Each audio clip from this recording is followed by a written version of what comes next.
Hi guys எல்லாரும் எப்படி இருக்கீங்க? இன்னைக்கு நம்ம The Devil is a Part-Timer anime season 1 உடைய எபிசோட் 4 தான் பார்க்க போறோம். அதனால இதுக்கு முன்னாடி இருக்கக்கூடிய எபிசோட யாராச்சும் பார்க்கலாம், கீழ டிஸ்கிரிப்ஷன்ல லிங்க் இருக்குது. அதை யூஸ் பண்ணி போய் ஒன்ஸ் பார்த்துட்டு வந்துருங்க. அது மட்டும் இல்லாம நிறைய பேர் கமெண்ட் செக்ஷன்ல ப்ரோ இந்த அனிமேவை ஆல்ரெடி நிறைய பேர் பண்ணிட்டாங்க ப்ரோ, நாங்க அங்கெல்லாம் பார்த்துட்டோம், எங்களுக்கு இது தேவையில்ல, சீசன் 2 குள்ள போங்க அப்படின்ற மாதிரி கேக்குறீங்க. தாராளமா என்னால போக முடியும் நீங்க கேக்குற மாதிரி. ஆனா அதுல இருக்கக்கூடிய ஒரு சின்ன பிரச்சனை என்னன்னா, நம்ம சேனலுக்கு இப்பதான் யாராச்சும் புதுசா வந்து இந்த அனிமையை பார்க்க ஆரம்பிச்சிருப்பாங்க. அவங்களுக்கு எல்லாம் சீசன் 1 எங்க இருக்குது ஒண்ணுமே தெரியலையே அப்படின்ற மாதிரி ஒரு குழப்பம் வந்துரும். அந்த ஒரு காரணத்துக்காக மட்டும் தான் நான் ஒரு அனிமேவை எடுக்கிறேன்னா அதோட ஆரம்பத்துல இருந்து நான் சொல்றேன். உங்களுக்கு இன்னும் புரியுற மாதிரி சொல்லணும்னா இந்த ஒன் பீஸ், நருட்டோ, டிராகன் பால் சி அந்த மாதிரி பெரிய பெரிய அனிமே இருக்கு இல்லையா, அந்த அனிமேவிலையும் நிறைய பேர் எக்ஸ்பிளைன் எல்லாம் பண்ணிருக்காங்க. அப்படி இருக்கும்போது அவங்க பண்ண வரைக்கும் இருக்கட்டும், அதுக்கப்புறம் நம்ம பண்ணுவோம்னு சொல்லி நான் எக்ஸ்பிளைன் பண்ணா உங்களுக்கு புரியுமா? புரியாது இல்லையா? அதனாலதான் புதுசா பாக்குறவங்களுக்கும் ஸ்டோரி முழுசா புரியணும்ன்றதுக்காக நான் ஆரம்பத்துல இருந்தே ஒரு அனிமேவை எக்ஸ்பிளைன் பண்றேன். அதனால உங்களுக்கு பார்க்கணும்னு விருப்பமா இருந்தா தாராளமா பாருங்க. இல்ல நான் இக்னோர் பண்ணிக்கிறேன், நான் செகண்ட் சீசன் வந்ததுக்கு அப்புறம் தான் பார்க்க போறேன்னா ஒரு பிரச்சனையும் இல்ல. செகண்ட் சீசன் வரும்போது நீங்க பாருங்க. நான் உங்களை இப்பயே பார்த்தாகணும், நீங்க பார்த்துதான் அவனு நான் கத்திய வச்சு மிரட்டுறேன். அதனால உங்களுக்கு பிடிச்சிருந்தா பாருங்க, இல்லையா இக்னோர் பண்ணிட்டு நிறைய கண்டென்ட் இருக்குது, அந்த கண்டென்ட்டை எக்ஸ்ப்ளோர் பண்ணி ஜாலியா என்ஜாய் பண்ணுங்க. எனக்கு யூடியூப்குள்ள வரதுக்கு காரணமே உங்களுடைய டைம் பாஸுக்கும் உங்களுடைய என்டர்டைன்மெண்ட்டுக்கும் தான். அதனால என்னுடைய சேனல்ல இருந்து அது உங்களுக்கு கிடைக்கலனா என்ன மன்னிச்சிருங்க. நான் முடிஞ்ச அளவுக்கு சீக்கிரம் சீசன் 2 கொண்டு வரேன். அப்ப நீங்க தாராளமா என் சேனல் வந்து என்ஜாய் பண்ணலாம். ஆனா அதுக்கு முன்னாடி புதுசா நம்ம சேனலுக்கு நிறைய பேர் வந்திருப்பீங்க, அவங்க எல்லாரும் உடனே சப்ஸ்கிரைப் பண்ணுங்கலாம் நான் கேட்க போறது கிடையாது. எப்பயும் போல இந்த வீடியோவை பார்த்து முடிச்சுட்டு நம்ம சேனல்ல இருக்கக்கூடிய மத்த வீடியோ எல்லாத்தையும் நீங்க ஒரு தடவை செக் பண்ணி பாருங்க. அப்போ உங்களுக்கு பிடிச்சிருந்தா மட்டும் சப்ஸ்கிரைப் பண்ணி பெல் ஐகான் ஆல்ல வச்சுக்கோங்க. அது கூட சேர்த்து நம்ம சோஷியல் மீடியாவோட லிங்க் எல்லாமே கீழ டிஸ்கிரிப்ஷன்ல கொடுத்திருக்கேன், அதை யூஸ் பண்ணி ஃபாலோ பண்ற மாதிரி இருந்தாலும் ஃபாலோ பண்ணிக்கோங்க. ஏன்னா நீங்க இப்ப பாத்துக்கிட்டு இருக்கிறது இன்ஃபினிட்டி அனிமேஷன் சேனல். வாங்க கைஸ், டைம் வேஸ்ட் பண்ணாம இந்த எபிசோடுக்குள்ள போயிரலாம். சோ இந்த எபிசோட ஓபன் பண்ணதும் டீமன் லார்ட் ஃபார்ம்ல இருக்கக்கூடிய சைட்டை பார்த்துட்டு எமிலியா அப்படியே தகச்சு போய் நின்னுட்டு இருக்கா. ஏன்னா இவன் டீமன் லார்டா இருந்துகிட்டு மக்களை எல்லாருமே காப்பாத்திக்கிட்டு இருக்கான் இல்லையா, அதனாலதான் ஏன் இப்படி பண்றான், எதுக்காக இப்படி பண்றான்ற மாதிரி யோசிக்கவும் இவ தன்னுடைய சின்ன வயசுல நடந்த விஷயங்கள் எல்லாத்தையுமே நினைச்சு பாக்குறா. ஏன்னா இவள சின்ன வயசுல இருந்து அப்பா மட்டும் தான் கூட இருந்து வளர்த்துக்கிட்டு இருக்காரு, அம்மா எங்க போனாங்கன்னே தெரியல.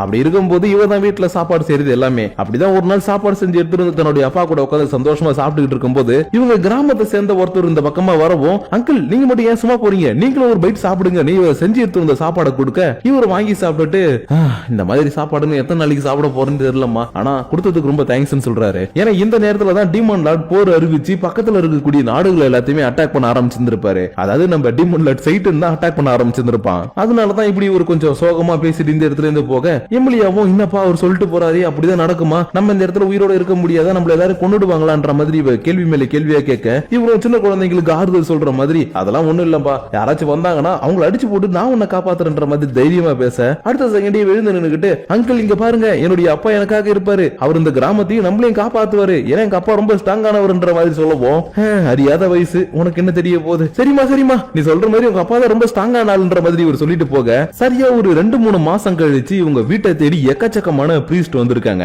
அதனால இவங்களை பார்த்ததுமே எங்க அப்பாவை தேடி வந்திருக்காங்க போல, ஏன்னா எங்க அப்பா தான் ரொம்ப ஸ்ட்ராங்கஸ்டானவர், அவரால் மட்டும் தான் இந்த டீமனை இழுத்து போராட முடியும்னு வேக வேகமா ஓடி வந்து அப்பா உங்களை கூட்டிட்டு போறதுக்காக ஆள் வந்திருக்காங்கன்னு வந்து கூப்பிட, இவர் வந்திருக்கவங்கள பார்த்துட்டு எமிலியா என்ன மன்னிச்சிடுமா, உங்ககிட்ட இப்ப நான் உன்னுடைய அம்மாவை பத்தியான உண்மைகளை சொல்ல போறேன். என்னன்னா உங்க அம்மா சாதாரண ஹியூமன் இல்ல, அவ ஒரு ஏஞ்சல். அதனால இப்ப அவங்க வந்திருக்கிறது என்ன கூட்டிட்டு போறதுக்காக இல்லமா, உன்னை கூட்டிட்டு போறதுக்காக தான். ஏன்னா ஆஃப் ஹியூமன் ஆஃப் ஏஞ்சலா பிறந்திருக்கக்கூடிய ஒன்னால மட்டும் தான் டீமன் லார்டை எதிர்த்து சண்டை போட முடியும். அதனால அப்பா இப்படி பண்றதுக்காக என்ன மன்னிச்சிருமான்னு இந்த அறியாத வயசுல இவளுக்கு விருப்பம் இல்லனாலும் இவங்க கூட அனுப்பி வச்சுட்டாரு. ஆனா இப்படி ஒரு அனுப்பி வச்சதுக்கு அப்புறம் சரியா ஒரு வருஷம் கழிச்சு டீமன் லார்ட் ஆர்மியில இருக்கக்கூடிய லூசிபர் தன்னுடைய படையை கூட்டிட்டு வந்து எமிலியாவுடைய அப்பா இருக்கக்கூடிய கிராமத்தை மொத்தமா அட்டாக் பண்ணிட்டான். அது மட்டும் இல்லாம அந்த அட்டாக்ல எக்கச்சக்கமான பொதுமக்கள் இறந்து போனது மட்டும் இல்லாம எமிலியாவுடைய பாசமான அப்பாவும் இறந்து போயிட்டாரு. அதனால இந்த விஷயத்தை எல்லாத்தையும் தெரிஞ்சுக்கிட்டதுக்கு அப்புறமேட்டு தான் நான் எப்படியாச்சும் அவனை படி வாங்கணும், அதுக்கு எனக்கு பவர் வேணும், எனக்கு நிறைய விஷயங்களை சொல்லி கொடுங்கன்னு வெளியில எல்லா விஷயத்தையும் கத்துக்கிட்டு கருணையே இல்லாம எக்கச்சக்க பேரை கொண்ட டீமன் லார்டையும் அவனுடைய ஆர்மியில இருக்கவங்களையும் நான் கொல்லுவேன்னு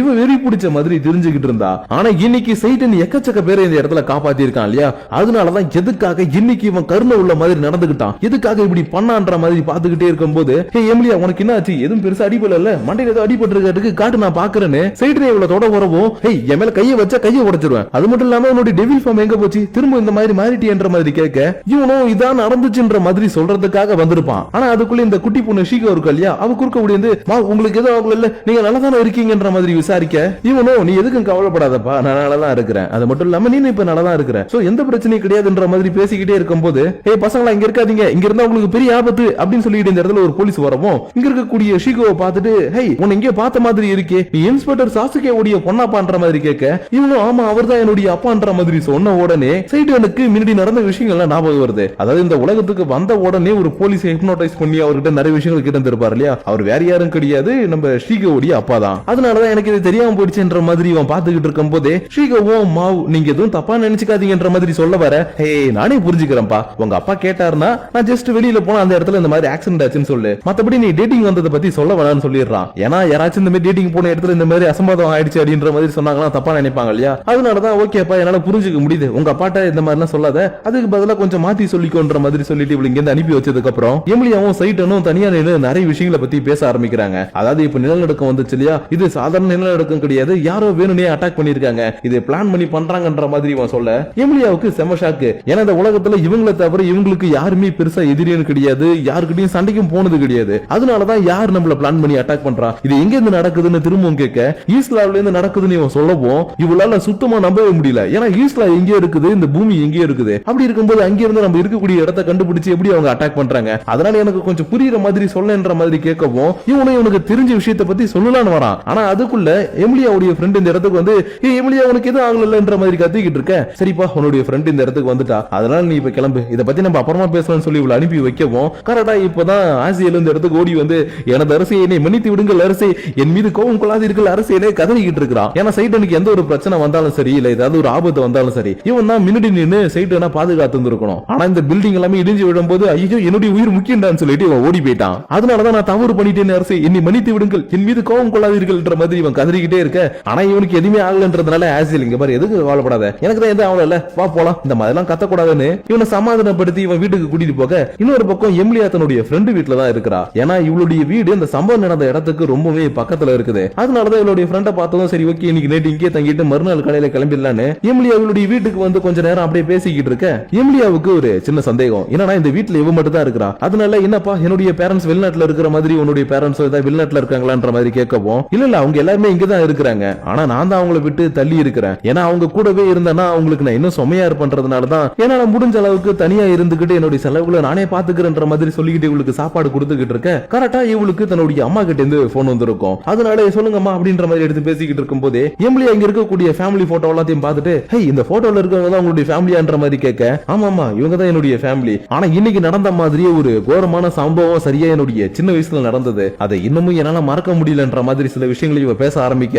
எமிலியாவுக்கு தன்னுடைய சின்ன வயசுல நடந்த விஷயங்கள்லாம் ஞாபகம் வருது. ஏன்னா இவளுடைய அப்பாவும் சின்ன வயசுல இறந்து போய் தனியா தானே வாழ ஆரம்பிச்சா, அதனாலதான் சின்ன பசங்களுக்கு எல்லாம் இப்படி நடக்க கூடாதுன்ற மாதிரி இவ பேசிக்கிட்டு இருக்கப்போ எமிலியா நீ பேசுறதெல்லாம் கேட்கும் போது எனக்கு ரொம்பவே சந்தோஷமா இருக்குப்பா, ஏன்னா நான் எப்படி இருக்கணும் அதே மாதிரி தான் நீனும் இருக்கிற, அதனால உன்னை எனக்கு ரொம்ப பிடிச்சிருக்குதுன்னு இவ சந்தோஷப்பட ஆரம்பிக்கிறா. ஏன்னா இந்த உலகத்துல எப்படி எமிலியாவுக்கு இவ ஃபர்ஸ்ட் ஃப்ரெண்டா கிடைச்சாலோ அதே மாதிரி தான் இவளுக்கும் எமிலியா ஃபர்ஸ்ட் ஃப்ரெண்டா கிடைச்சிருக்கா. அதனாலதான் எமிலியா பேசுறது எல்லாத்தையும் கேட்டுட்டு இவ கொஞ்சம் சென்டிமெண்டா பேசிக்கிட்டு இருக்க. இன்னொரு பக்கம் சைட்டனும் ஆசியிலும் வீட்டுக்கு நடந்து போயிட்டு இருந்தாங்க இல்லையா, அப்ப இவங்களுக்கு ஒரு போலீஸ்கார் வந்து தடுத்து நிறுத்திட்டு தம்பி என்ன ட்ரெஸ் இப்படிலாம் இருக்கு அப்படின்ற மாதிரி விசாரிக்க ஆரம்பிக்கிறாரு. ஏன்னா சைடன் தன்னுடைய உண்மையான ஃபார்முக்கு மாறிட்டு திரும்ப நார்மலா மாறும்போது என்னோட ட்ரெஸ் எல்லாம் கிழிஞ்சு போயிடுச்சு இல்லையா, அதனாலதான் ஏன் அந்த மாதிரி எல்லாம் ட்ரெஸ் பண்ணிருக்க அப்படின்ற மாதிரி விசாரிச்சுக்கிட்டே இருந்தவரு டக்குனு ஹே உங்களுக்கு எனக்கு நல்ல ஞாபகம் இருக்குதுப்பா, நீங்க அந்த நாடக கம்பெனில வேலை செய்யறது தானே, ஆனா ஒரு விஷயம் மட்டும் உண்மைப்பா, உன்னுடைய நாடகத்துக்காக இந்த மாதிரிலாம் ட்ரெஸ் போட்டுட்டு சுத்துற பத்தியா உன்னுடைய இந்த விடாமுயற்சியை பார்க்கும்போது எனக்கு ரொம்பவே சந்தோஷமா இருக்குதுப்பா, அதனால இப்ப நான் சொல்றது மட்டும் நல்லா ஞாபகம் வச்சுக்கோ, இந்த அளவுக்கு நீ ஹார்ட் ஒர்க் பண்றதுனால கண்டிப்பா ஒரு நாள் இல்ல ஒரு நாள் நீ பெரிய ஆளா வருவப்பா, இது சத்தியம் பண்ற மாதிரி ஒரு சொல்லிட்டு கிளம்பி போக இன்னொரு பக்கம் எமிலியாவுடைய ஃப்ரெண்டு டிவில நியூஸ் பார்த்துக்கிட்டு இருக்கும் போது நம்ம நாட்டுடைய கிரைம் ரேட் அதிகமாயிடுச்சு, எக்கச்சக்கமான திருடர்கள் வெளியில சுத்துறாங்க, சோ நைட் நேரத்துல வெளியில போறதை அவாய்ட் பண்ணுங்கன்ற மாதிரி ஒரு நியூஸ் சொல்லவும் என்ன பண்றது நம்மளுக்கு எல்லாம் ஒரு ஹேண்ட்ஸமான பையனோ இல்ல ஸ்ட்ராங்கஸ்டான ஒரு பையனோ நம்ம கூட இருந்தா தாராளமா வெளியில போயிட்டு வரலாம், ஆனா எமிலியா உனக்கு இந்த பிரச்சனை இல்ல, ஏன்னா உனக்கு தான் அந்த ஹேண்ட்ஸமான பையன் பாய் ஃப்ரெண்டா கிடைச்சிருக்கானேன்ற மாதிரி சொல்லவும் என்னது பாய் ஃப்ரெண்டா யாரடி சொல்ற, அதான் பையன் இன்னைக்கு உன் பக்கத்துல நின்னு பேசிக்கிட்டு இருந்தானே அடி பாவி அவன் என் பாய் ஃப்ரெண்ட்லாம் கிடையாது அவன் என்னுடைய எதிரின்ற மாதிரி சொல்லவும் எது எப்படியோ மோதலில் ஆரம்பிப்பது காதலில் தானே முடியும்ன்ற மாதிரி ஒரு டைலாக சொல்ல எமிலியா அவங்க சொன்னதை அப்படியே கேட்டுக்கிட்டே போயிட்டு பாத்துட்டு உட்காந்துக்கிட்டு ஒருவேளை அப்படி இருக்குமோ அப்படின்ற மாதிரி லைட்டா யோசிக்கிறா. ஏன்னா ரீசெண்ட் டேஸா சைடன் பண்ணக்கூடிய விஷயங்கள் எல்லாத்தையுமே பார்க்கும்போது ஏன் இப்படி இவன் மாறிட்டான்ற மாதிரி ஒரு பக்கம் தோணாலும் இன்னொரு பக்கம் அப்பப்ப மனசுக்குள்ள ஏதோ ஒண்ணு உருண்டு ஓடுற மாதிரி எல்லாம் இருக்குது, இருந்தாலும் அது என்ன ஃபீலிங்னு இவளால சுத்தமா புரிஞ்சுக்க முடியல. அதனால மறுநாள் காலையில ஆனதும் டைரக்டா சைடனுடைய வீட்டுக்கு வந்துட்டு ஐ சைடன் இந்தா இதை வாங்கிக்கோ, நீ கொடுத்த காசுக்கு வட்டி போட்டு காசு கொடுத்துருக்கிறேன், அதனால நான் உனக்கு ஹெல்ப் பண்ணி இருக்கிற திரும்ப ஹெல்ப் பண்ணி என்கிட்ட வந்து உனக்கு கொண்டு வேண்டான்ற மாதிரி பேசவும்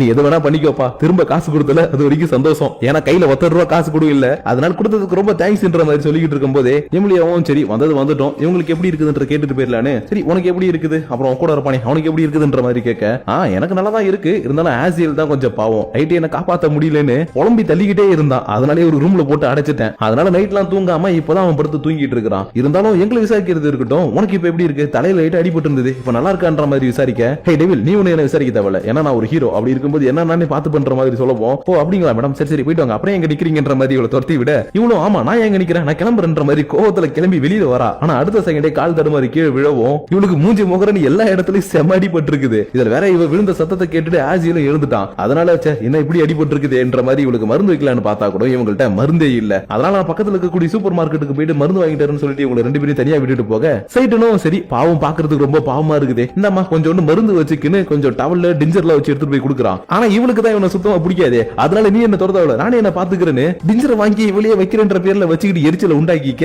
இது எல்லாத்தையும் பார்த்துட்டு இருந்த சைட்டனும் சரி சரி உனக்கு தான் எரிச்சலா இருக்குல்ல, நான் வேணா உனக்கு ஹெல்ப் பண்றேன்ற மாதிரி ஹெல்ப் பண்ண கேக்குறான். ஆனா இவன் சொல்றது எதையுமே இவளால ஏத்துக்கவே முடியல. ஏன்னா இவங்க உலகத்துல இவன் ரொம்பவே கெட்டவனா இருந்தா இல்லையா, அதனால ஏன்டா அந்த உலகத்துக்கு வந்ததுக்கு அப்புறம் இப்படி நல்லவனா மாறின, இப்படி நல்லவனா மாறினதுனால அந்த பொண்ணு வேற அவனை லவ் பண்றா, அதனால ஒரு டெவில் இப்படி இருக்கிறத பாக்கும்போது எனக்கு ரொம்பவே கடுப்பா இருக்குடான்ற மாதிரி இவ கத்த ஆரம்பிக்க, இவனும் ஆமா நீ மட்டும் என்ன ஹீரோ மாதிரி நடந்துக்கிற, நீ சின்ன புள்ள மாதிரி படிக்கட்டுல இருந்து கீழே விழுந்து மூஞ்சி முகர்ல அடி வாங்கிட்டு இருக்கன்ற மாதிரி கலாய்க்க ஆரம்பிக்கவும் இவ பதிலுக்கு எதுவுமே பேசாம அப்படியே ஒரு நிமிஷம் அமைதியாயிட்டு, நீ ரொம்பவே நல்லவனா மாறிட்ட, ஆனா ஈஸ்ட்ல நீ இப்படி இல்ல, நீ மட்டும் அப்ப நல்லவனா இருந்ததுன்னா எக்கச்சக்க பேர் தேவையில்லாம தன்னுடைய உயிரை விட்டுருக்க மாட்டாங்க, அதனால அங்க நல்லவனா இல்லாம இங்க வந்து எதுக்குடா நல்லவனா இருக்கிற, என்னுடைய அப்பா உன்னாலதான் இருந்தா தீமான்ற மாதிரி இவ அழுக ஆரம்பிக்கவும் சைட்டனுக்கு இப்ப என்ன பதில் சொல்றதுன்னு தெரியல. ஏன்னா உண்மையாவே இவன் அந்த உலகத்துல இருக்கும்போது எக்கச்சக்கமான கொடுமையை பண்ணிருக்கான். அதனாலதான் என்னடா அது இப்படி அழுகுறாளே, எனக்கு வேற மனசு ரொம்ப கஷ்டமாகுது என்ற மாதிரி பாத்துக்கிட்டே இருந்தவன் ஒரு கட்டத்துல நம்ம மன்னிப்பு கேட்டா இவ நார்மலா மாறிடுவேன் நினைச்சுக்கிட்டு, சாரிப்பா நான் மன்னிச்சிரு, மனுஷங்க இந்த அளவுக்கு நல்லவனா இருப்பீங்கன்னு எனக்கு தெரியாம போயிடுச்சு, அதனால நான் பண தப்புக்கெல்லாம் மன்னிச்சிருன்ற மாதிரி மன்னிப்பு கேட்க வர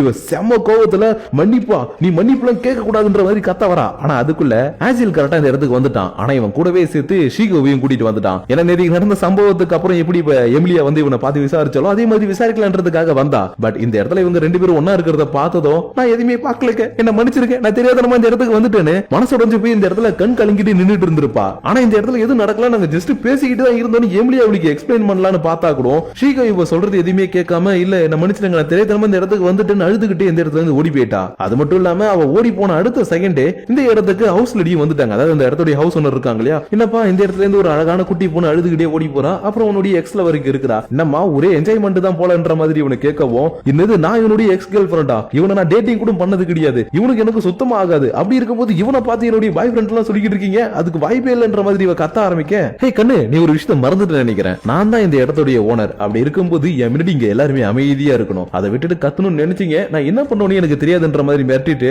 டக்குன்னு சைட்டன் கிட்ட ஒரு ஃபார்மை கொடுக்குறாங்க. அதாவது இவங்க வீட வாங்கினதுக்கு அப்புறம் இவங்க ரெனோவேட்டே பண்ணல இல்லையா, அதனாலதான் இந்த வீட்டை ரெனோவேட் பண்றதுக்கான நோட்டீஸ் இவங்க கிட்ட கொடுத்தது மட்டும் இல்லாம, ஹே நான் உங்ககிட்ட இன்னொரு விஷயம் சொல்லணும், என்னன்னா அந்த அழுதுகிட்டே போனால குட்டி பொண்ணு அவ, அப்புறம் இந்த இடத்துல அடிக்கடி வரக்கூடிய நிலநடுக்கம், இதுக்கெல்லாம் என்ன தொடர்பு இருக்குன்னு ஒரு நாள் யோசிச்சு பார்த்திருக்கீங்களா? அப்படி இல்லனா நல்லா யோசிச்சு பாருங்க. ஏன்னா ஒரு சக்தி வாய்ந்த பொண்ணு அழ வச்சீங்கன்னா இப்படிதான் அடிக்கடி நிலநடுக்கம் வரும். அதனால இப்ப அவளை நோக்கி வர ஆபத்துல இருந்து அவளை சீக்கிரமா காப்பாத்துங்க, இல்லனா உங்களுக்கு பெரிய பிரச்சனை தான்ற மாதிரி நிறைய விஷயங்களை உங்களுக்கு புரியாத மாதிரி இவங்க பேசிட்டு போக, இன்னொரு பக்கம் ஈஸ்ட்லால இருக்கக்கூடிய நம்ம எமிலியாவுடைய ரெண்டு ஃப்ரெண்ட்ஸ் இருப்பாங்க இல்லையா, அதாவது இவளுக்கு கீழே ஒர்க் பண்ணிட்டு இருந்தவங்க, அவங்க நம்ம எமிலியாவை பார்க்க போறோம், சீக்கிரமா நம்ம இந்த இடத்துல வேகமா போனா மட்டும் தான் முடியும்னு எமிலியா இருக்கக்கூடிய உலகத்துக்கு போர்ட்டல் யூஸ் பண்ணி வந்துகிட்டு இருக்காங்க. ஆனா இந்த பொண்ணு கூட வரவனுக்கு சீசனிங் சிக் இருக்குது போல, அதனால வர வழி முழுக்க வாந்தி எடுத்துக்கிட்டே வந்துகிட்டு இருக்க, இன்னொரு பக்கம் அழுதுகிட்டே ஒன்னு குட்டி பொண்ணு இருக்கா இல்லையா, அதாவது நம்ம ஷீகோ இருக்கா இல்லையா, அவ தெரியாதனமா ஒரு பையனை இடிக்கவும், சாரிங்க என்ன மன்னிச்சிருங்க உங்களை தெரியாதனமா இடிச்சிட்டேன்னு சொல்ல, ஓ நீ அழுவுறல, நீ இப்படி அழுவணும், இப்படி அழுதா மட்டும் தான் எனக்கு பவர் கிடைக்கும், ஏன்னா மத்தவங்களுடைய சோகம் தான் எனக்கு பலம்னு ஒரு மாதிரி வித்தியாசமா பேசவும், டக்குன்னு ஒருத்தன் வந்து என்ன பாச்சு உனக்கு ஏன் இந்த மாதிரி பேசிக்கிட்டு இருக்கின்ற மாதிரி கைய வைக்க,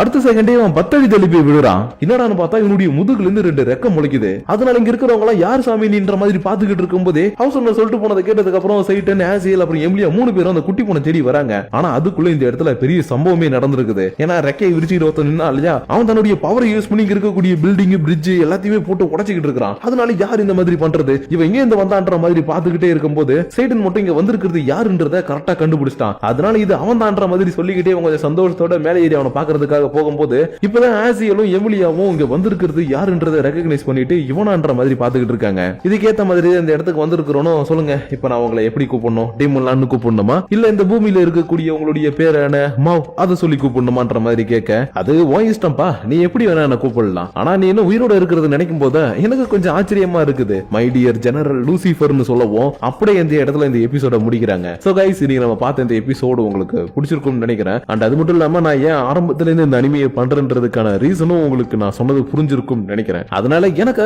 கொஞ்சம் மட்டும் பொறுத்துக்கோங்க. சீக்கிரமாவே இந்த எபிசோட்ஸ் எல்லாத்தையுமே முடிச்சுட்டு சீசன் 2 நம்ம போயிடலாம். ஆனா அதுக்கு முன்னாடி இந்த வீடியோ பத்தின உங்களுடைய பர்சனல் தாட்ஸ் அண்ட் வியூஸ் மறக்காம கீழே இருக்கக்கூடிய கமெண்ட் செக்ஷன்ல கமெண்ட் பண்ணுங்க. அப்படி நீங்க பண்ணக்கூடிய அந்த கமெண்ட்ஸோட சேர்த்து உங்களை நெக்ஸ்ட் எபிசோட மீட் பண்ற வரைக்கும் உங்களிடமிருந்து விடைபெறுவது உங்கள் நான்.